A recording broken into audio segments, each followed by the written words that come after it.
Prej disa javësh që nga 24 marsi, Plarent Ndreca, i pandehur i Spakut për veprën penale të shkeljes së barazisë në tendera gjatë kohës kur ka qenë sekretari i përgjithshëm i Ministrisë së Brendshme, është zyrtarizuar si avokati i Erion Veliajt. Qytetarët kanë shpresuar gjithmonë se kryebashkiaku i arrestuar i Tiranës, i cili ndodhet në burgun e Durrësit prej gati 14 muajsh, do të shkonte dhe do të përballej me drejtësinë. Prej më shumë se 7 muajsh, ai nuk përballet as me gjykatën kundër korrupsionit dhe krimit të organizuar dhe as me akuzat e prokurorisë së posaçme, por gjen 1001 mënyra për t'u shmangur drejtësisë, procedura, teknikalitete, lojra, skema dhe skenar. Me ardhjen e Plarent Ndrecës si avokat, dikush do të shpresonte se tani do të rrithte normalisht çështja gjyqësore dhe Erion Veliaj do të përballej fort me prokurorët e Spakut për të vënë drejtësinë në vend, për të dalë i pafajshëm për gjitha akuzat që ata i kanë ngritur. Në fakt, nuk ndodh kështu.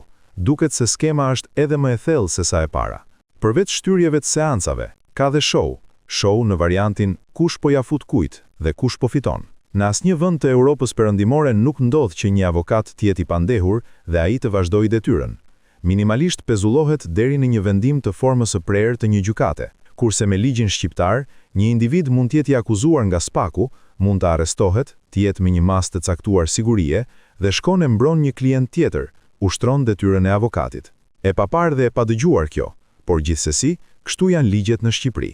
Me ardhjen e Plarent Ndrecës, siç e theksuam dhe më lart, nuk kemi vetëm shtyrje seancash, skema dhe skenar, por kemi dhe show. Ndoshta Veliaj dhe Ndreca, dy 99-çat e thekur, mendojnë se daljet mediatike, qëndrimet publike, do t'japin drejtësi duke bërë presion me konferenca shtypi apo me qëndrime.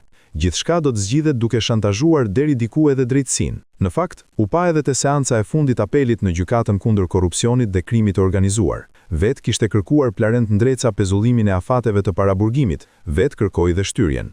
Gjithçka bëhet me një funksion, mjafton ta shikosh me një sy të ftohtë. Sa herë ka seanca, ka deklarata paraprake që bëhen kryesisht në media, pra publikime. Disa muaj më parë, vinin edhe nga avokatët e huaj amerikan, studiot e lobimit. Tani më vinë edhe nga mediat e paguara me lekët e inceneratorëve, 5D-s apo të Arbrit, vëllai të kryebashkiakut Veliaj. Tani më përveç këtyre shkrimeve që dalin 1 apo 2 ditë para seancës gjyqësore, kemi edhe Plarent Ndrecën që del pas çdo seance, mban një qëndrim dhe flet. A thua se kemi të bëjmë me një jurist, me një avokat që po bën namin në përballje me drejtësinë, kur në fakt është vetë një i pandehur dhe i akuzuar në gjykim, që mbron një të pandehur dhe një të akuzuar në gjykim, siç është Erion Veliaj. Përfundimi është se Plarent Ndreca po përdor gjyqin e Veliajt për interesat e tij, për show. Personi që del, flet në publik, është Plarent Ndreca. Përdor terma teknik, problematika të caktuara, vet hap çështjet, krijon hapësira që të dalë në media, dhe në fund, për te interesit të Veliajt, është show i Plarent Ndrecës. Erion Veliaj ndoshta e pëlqen këtë lloj skeme, por në fund duket se i fituari është Plarent Ndreca. Kush po ja fut kujt? Plarent Ndreca po fiton audiencë publike, dalje mediatike për çështjen Veliaj, por të mos harrojmë se Ndreca ka dhe çështjen e tij penale në gjykatën kundër korrupsionit dhe krimit të organizuar, dhe qartazi gjithë show, të gjitha dritat e skenës mediatike, në fund shkojnë tek Ndreca, si përfitim personal për çështjen e tij, pasi është në qendër të vëmendjes dhe ka një qëndrim publik. Kurse Erion Veliaj po qëndron në kafazin e burgut të Durrësit që prej më shumë se një viti, me 13 akuza për 5 vepra të rënda penale, ndërkohë pret të shikojë Ndrecën përmes ndonjë ekrani se si flet për hallin e tij.